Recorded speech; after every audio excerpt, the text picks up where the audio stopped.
Hi everyone, let's see the question. Which of the following pair is incorrect? हमें बताना है इसमें से कौन सा पेयर इनकरेक्ट है. तो the first pair is east saprophytic nutrition. ये बिल्कुल सही है बेटा. ईस्ट एक तरीके का यूनिसेलुलर फंजाई होता है और ये सेप्रोफिटिक न्यूट्रिशन दिखाता है. This is correct. ह्यूमंस जो है बेटा वो पूरे के पूरे फूड को इंजेस्ट करके अपनी बॉडी के अंदर ले जाके क्या करते हैं, डाइजेस्ट करते हैं. ये भी क्या है, सही है. होलोजोइक न्यूट्रिशन दिखाते हैं. लाइस एंड टिक्स की बात करें बेटा, वो पैरासिटिक न्यूट्रिशन दिखाते हैं. वो एक लिविंग होस्ट के ऊपर डिपेंडेंट होते हैं फॉर देयर फूड. तो ये भी सही है.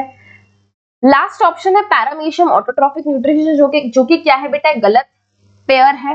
पैरामीशियम ऑटोट्रॉफिक न्यूट्रिशन नहीं बेटा, ये होलोजोइक न्यूट्रिशन शो करता है.